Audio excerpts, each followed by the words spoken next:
evolutionary astrologer Brian Coulter here for the horoscope report for the upcoming Cancer lunar eclipse that happens on January 10th at 11:21 a.m. Pacific time. And this is a doozy, okay, because this is coinciding with this major astrological event, Saturn Pluto conjunction. We've been feeling it throughout all of 2019 into 2018 as well, and now they're hitting this perfect conjunction in the sky, this maximum pulse of energy coinciding within 2 days of the lunar eclipse.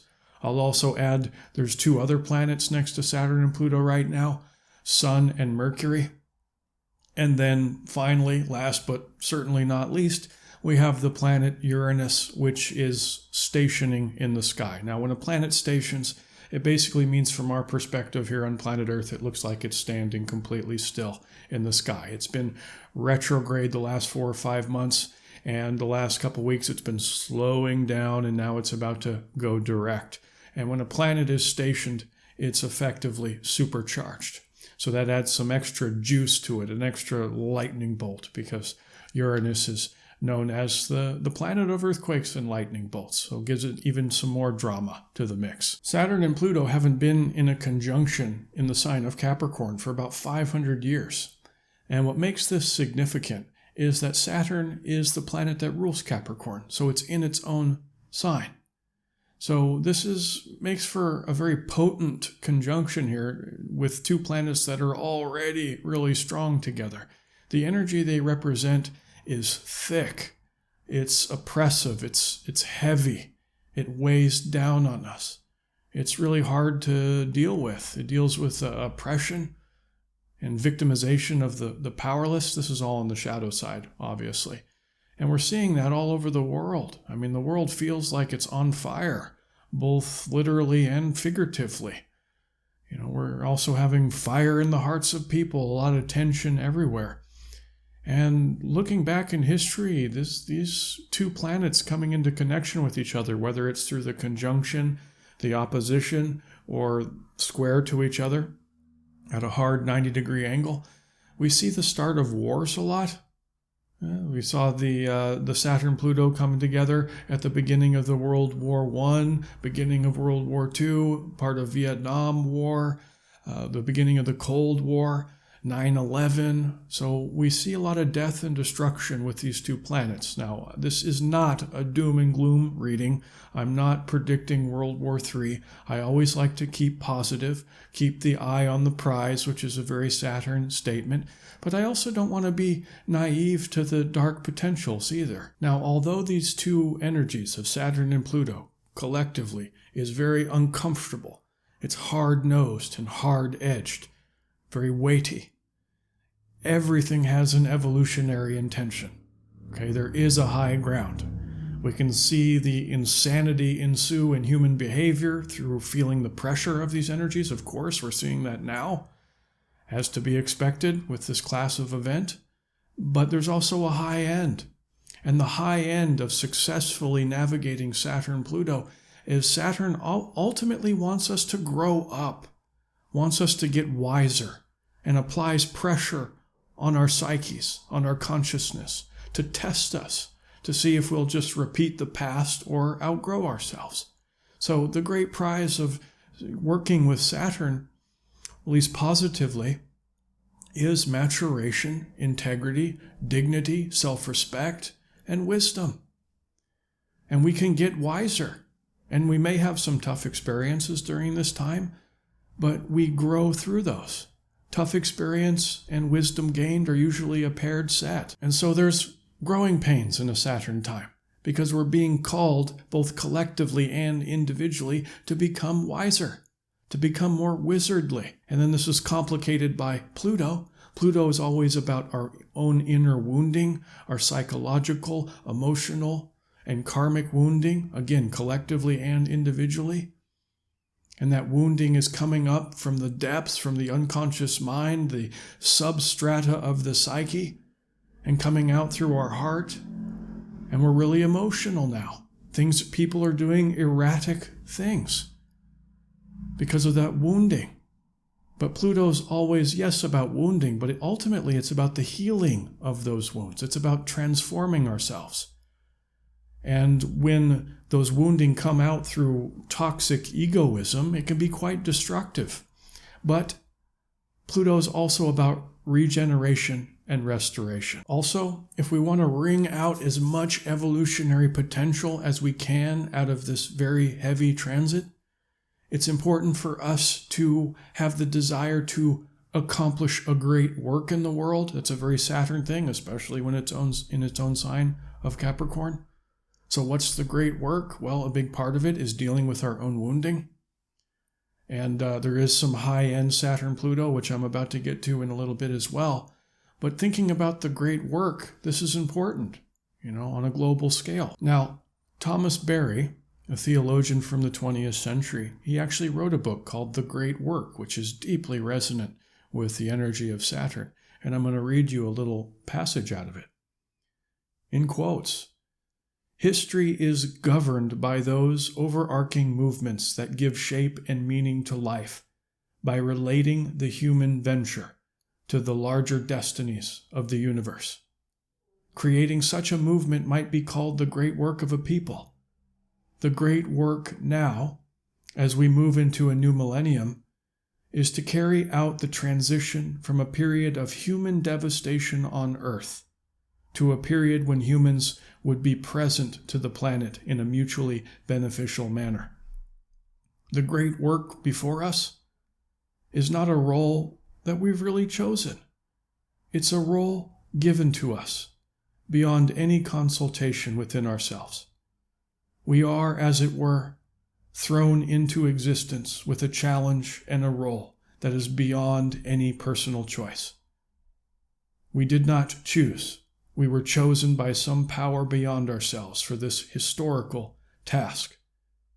The nobility of our lives, however, depends upon the manner in which we come to understand and fulfill our assigned role." Powerful words.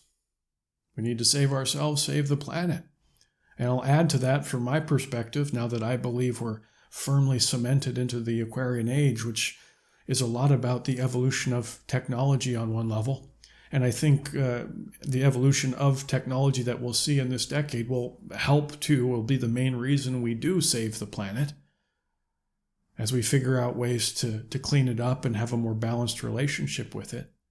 But also, once we do that, it's also about getting off this rock, and following our innate curiosity and desire for exploration. Now, Thomas said this is a role we haven't chosen.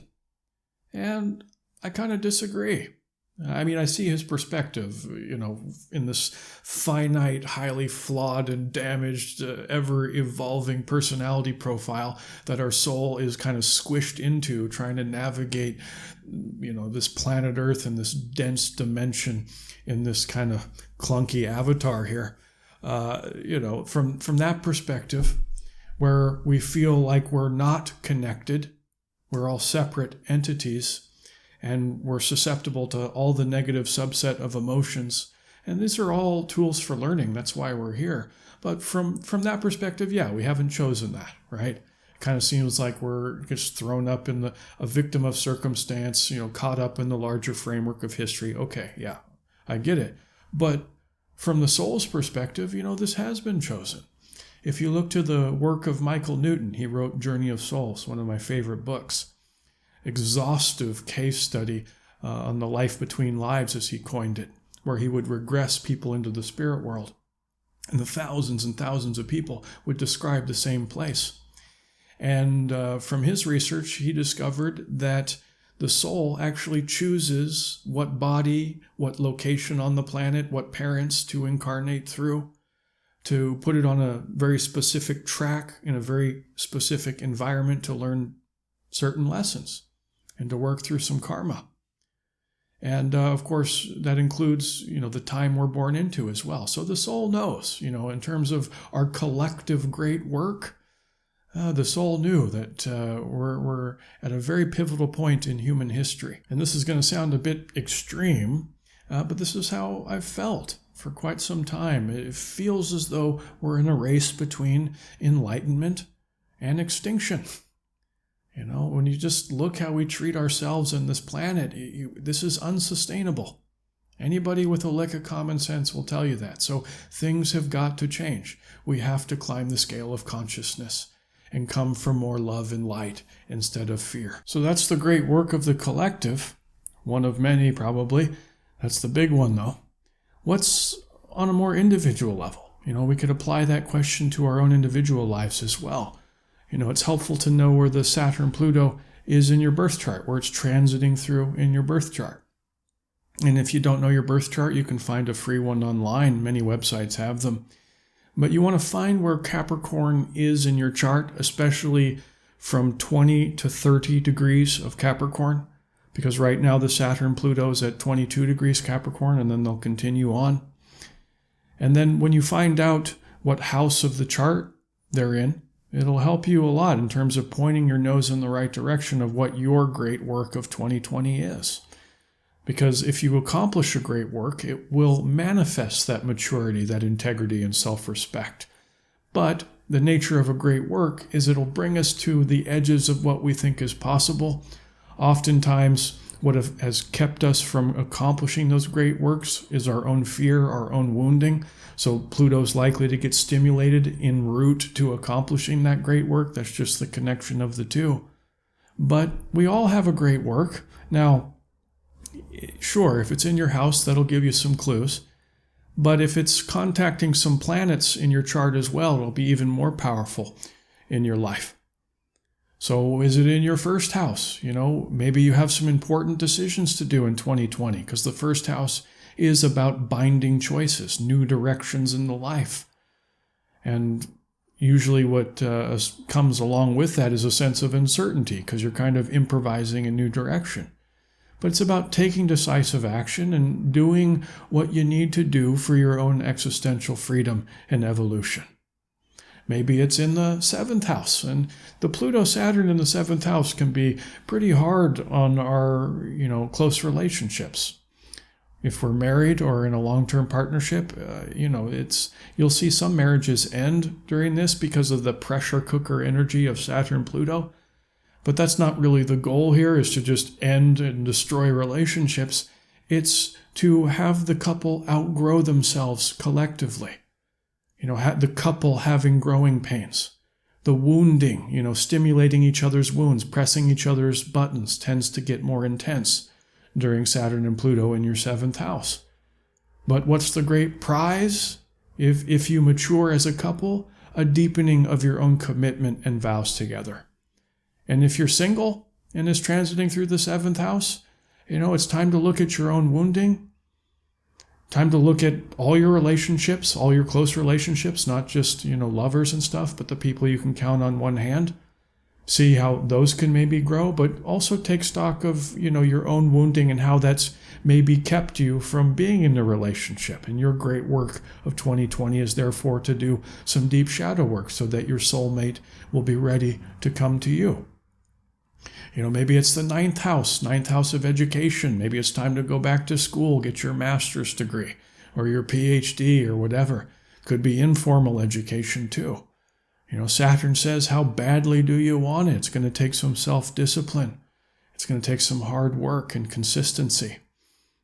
So I'm not going to rattle through all the houses here, but you can just see by knowing what house it falls in, we can kind of just let the brain wander in that section of our life to see what resonates with us. What can be our great work of 2020. Now, a little bit ago, I said we want to come from love and light instead of fear and resistance. There's plenty of fear and resistance to go around right now. And if you're feeling some of that right now, I totally get it, because we're feeling the heaviness of this event and how it's playing out on the world stage. But there is specific ways to raise our consciousness that's in a more Saturnian and Plutonian way, and then there's ways where we can mess up. And the way I want to introduce this is by talking about what's called the scale of consciousness. And this was created by the work of and research of David Hawkins, where he basically through his testing, associated a level of consciousness defined by a number associated with different emotions. It's a very interesting area of study. And here, I'll bring it up on the screen here. There you can see it. And we have all the way down at 20 is shame, and then at 30, guilt. So we go all the way from 0 all the way to 1,000. Now, 1,000 would be like God consciousness, enlightenment. This is where the Jesus and the Buddha and the Babaji are, and this is what we're trying to do here basically on planet Earth is slowly but surely over many lifetimes climb this ladder here. Now, we don't always stay in the same level of consciousness at all times. It fluctuates. Depending on what emotion we're feeling and where we're at the time. But the negative emotions of Saturn is basically fear, which is about at 100 level of consciousness here. And sometimes depression. Now, depression's a little lower because it's more lifeless, so it's going to be more in the apathy and despair range. Now, high-end Saturn, this is the eye on the prize that we really want to focus on here, is reason. Reason and understanding at a solid 400. Now, as I said, the Saturn-Pluto event's very oppressive. It brings about a lot of tension through the rigid control manifested from the depths of the shadow of the powerful, the victimization of the powerless.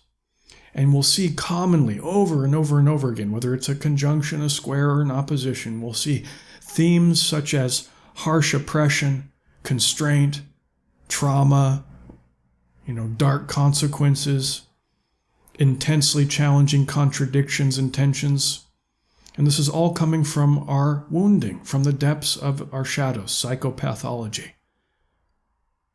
Now, what's the high end?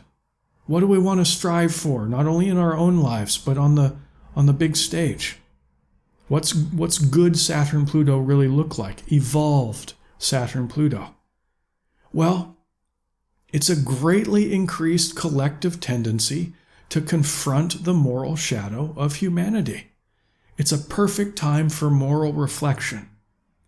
A Saturnian conscience standing in judgment against the Plutonic forces of war, power, and unleashed instincts from the unconscious mind.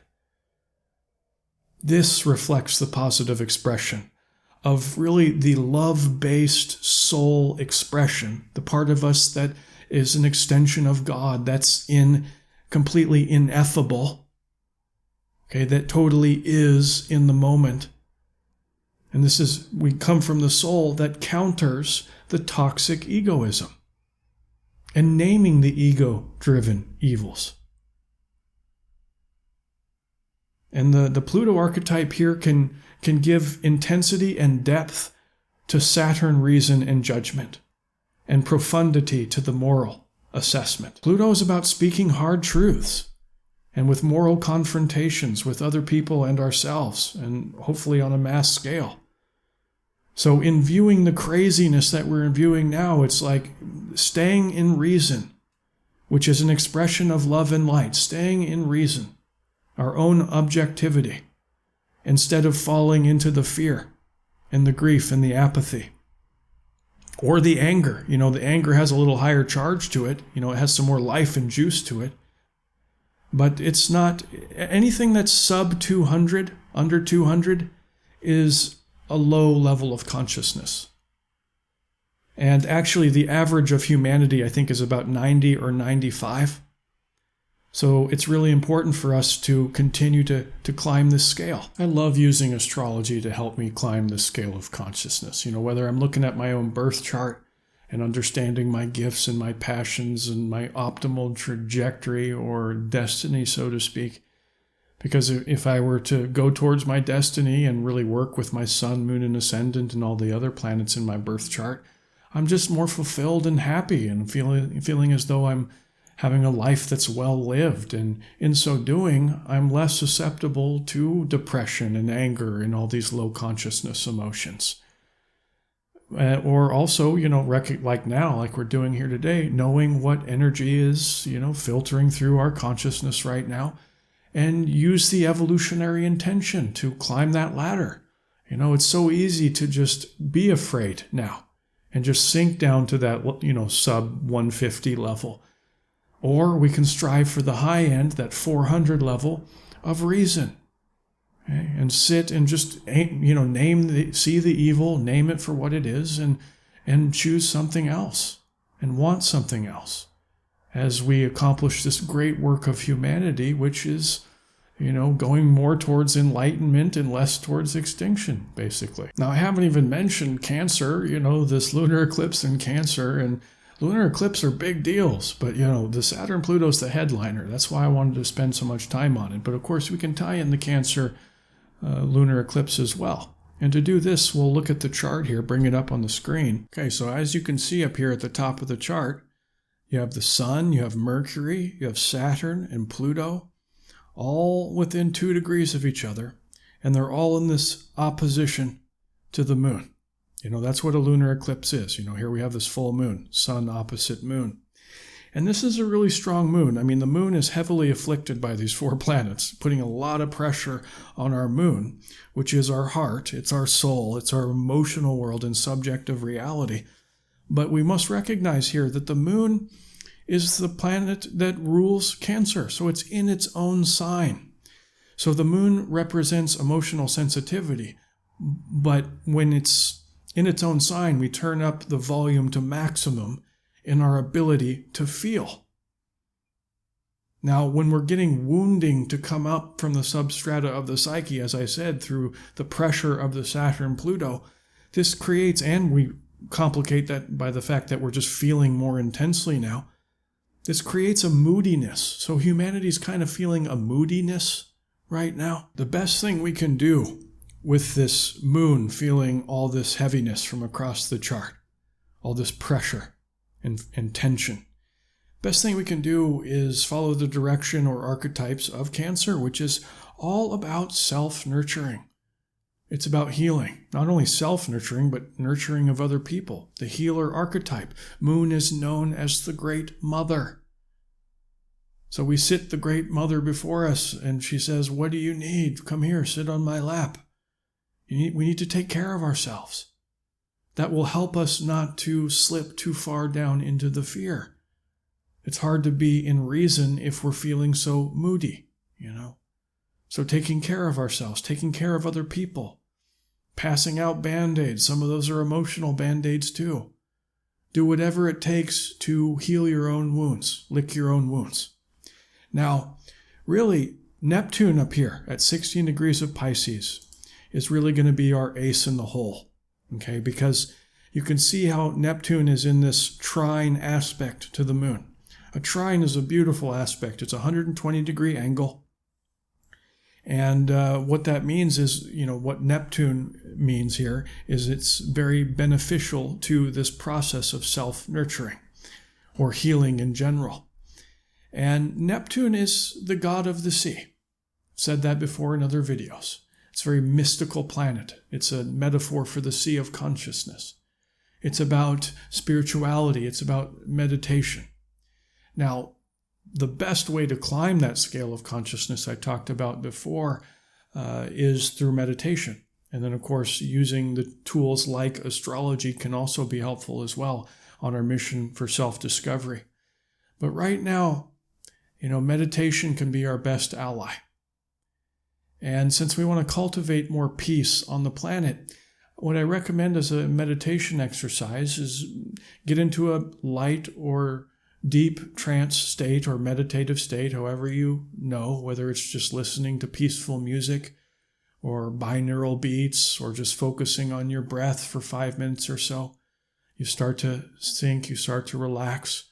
And when you do that, the gatekeeper of the subconscious mind, the ego, kind of relaxes and steps out of the way so you can do your deep inner work. And then utilizing the powers of concentration and visualization. Focus on your heart center and feel and see in your mind's eye this pinkish color, this rosy white in and around your chest area. You don't want to focus on the anatomical heart, but in the whole chest area. And feel feelings of self-love, for starters.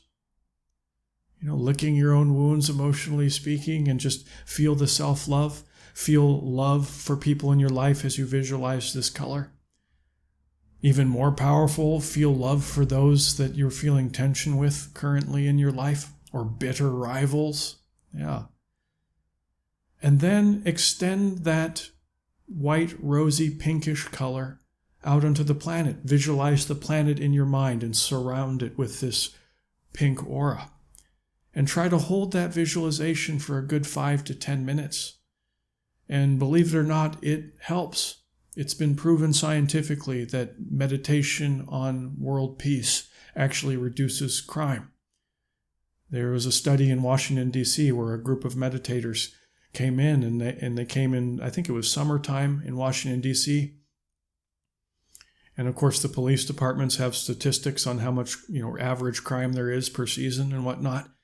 And the meditators predicted, when we do this test, we will reduce the crime by this many percent. I forget what the percent was. It was probably like 20 or 25%. Substantial.